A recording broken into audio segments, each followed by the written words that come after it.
Before we begin, if you enjoy immersive history, cinematic storytelling, and seeing the ancient world through the eyes of those who lived it, subscribe to Warrior's Eye, first-person history. Your support helps bring legends like this to life. Now, step into the mind of a young man on the edge of destiny, the shadow of empire. The year is 338 BC. Greece stands divided. Athens, Thebes, and their allies brace for war against a rising power, Macedonia. And at the center of this storm stands a boy of 18, born to a king, shaped by philosophers, trained for war, but still untested in the fire of real battle. Alexander, son of Philip II. He has hunted lions. He has studied under Aristotle. He has commanded drills of men twice his age. But today, at Chaeronea, he must prove to the world and to himself that he is ready to lead. The sun rises over the valley. Dust hangs in the air. Thousands of shields shimmer in the light. And the boy who will one day conquer 3 continents grips the reins of his horse for the first true test of his life. The build-up. Remember who you are.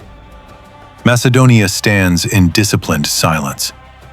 On the left flank, the companion cavalry, Alexander's command.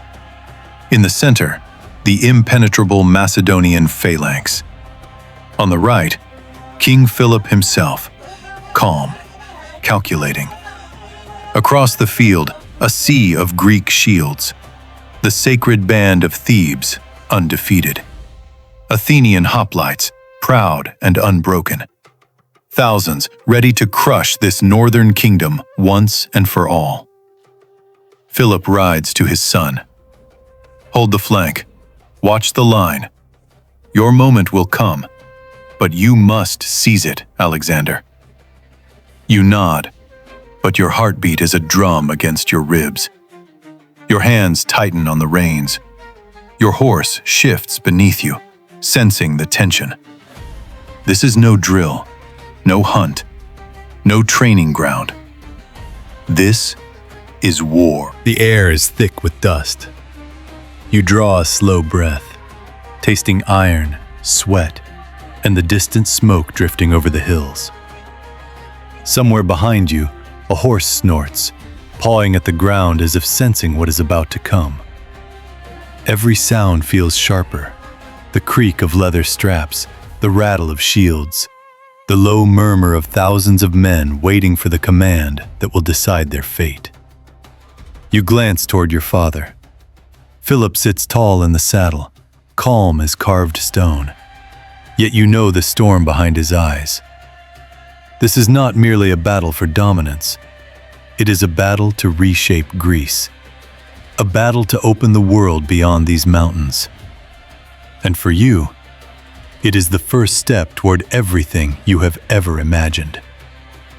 You steady your breathing. You tighten your grip on the spear. You tell yourself, not as a prince, but as a warrior, that fear is natural, but hesitation is death. The battle begins.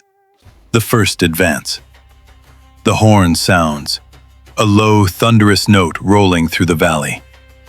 The Macedonian phalanx steps forward, shields locked, pikes angled like a forest of iron.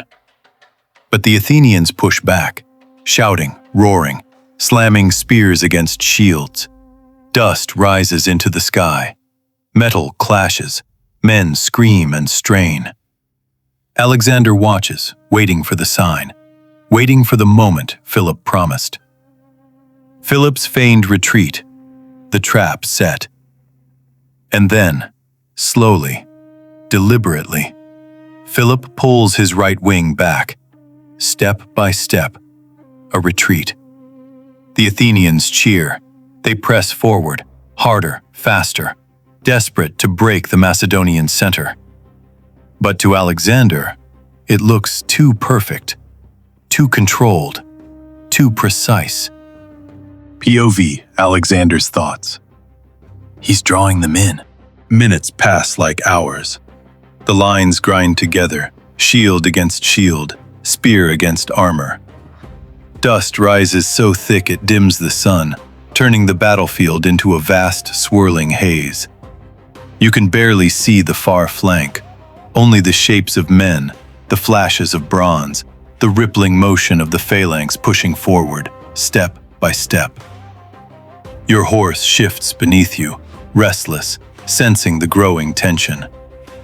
You run a hand along its neck, feeling the heat, the coiled power waiting to be unleashed. You know your father's strategies. You've studied them your entire life. And now, watching his movements, the slow, intentional withdrawal, the angled repositioning of ranks, you realize something. This moment was planned, orchestrated, a trap being woven in plain sight. Your pulse quickens. The battlefield sharpens in your vision. You know what comes next. The signal. Now. Philip turns his horse. He raises his spear, and with a single gesture, he gives the signal that will forge a legend. Alexander digs his heels into his horse. The companion cavalry surges forward like a wave unbound. Charge. The world narrows to a single point. The world blurs. Wind tears past your face. The ground trembles under pounding hooves. Men shout your name. Alexandros! Alexandros! Your spear lowers. Your horse screams. The enemy lines rush toward you like a cliff of bronze and shields. At this speed, there is no turning back, no second thoughts, no fear. Only destiny. Clash. Breaking the Theban line. Alexander's spear strikes first, shattering an Athenian shield, sending the man sprawling. The companions crash into the enemy flank with unstoppable force. Hooves trample shields. Spear points drive through armor. The left wing of the Greek army buckles under the shock. The Sacred Band of Thebes holds. But they cannot withstand the momentum of the charge. Alexander rides straight into them, a blur of bronze, dust, blood, and sunlight. The legend's first kill. A Theban officer lunges at you. Instinct takes over. Your spear snaps. You draw your sword. The blade flashes, and the man falls beneath your horse. For the first time in your life, you feel death at your hands. It does not slow you. It ignites something inside you. For a heartbeat, time freezes. You stare at the fallen man, at the armor dented by your blade, at the dust settling around his body. There is no triumph, no celebration, only the stark realization that this is the true weight of command. To survive, to strike, to lead others into the heart of death. But around you, the battle surges. Your companions call your name, urging you forward. There is no room for doubt now, no turning back. With a shout, you pull the reins and push deeper into the collapsing flank, your horse plunging through the chaos as if guided by fate itself. Turning the tide. The collapse of the alliance. With Alexander's breakthrough, the line fractures. The Thebans fall back. The Athenians realize too late they have been outmaneuvered, outmatched, outled. Philip advances again, driving his pikes into their exposed front. The trap closes. The alliance collapses. And Alexander, covered in dust and sweat and the blood of men twice his age, stands victorious. Aftermath. You are ready. The field falls silent. Only the moans of the dying remain. Philip rides toward his son. He looks at the broken Greek line and at the boy who shattered it. Today, you were not my son. You were my right hand. Alexander says nothing, but inside something shifts. He has tasted command. He has felt power. And in the echo of hooves and the smell of blood, a king is born. Chaeronea was not Alexander's greatest battle, but it was the first. The moment a teenager stepped into history and the world began to whisper his name. If this story moved you, subscribe to Warrior's Eye, first-person history.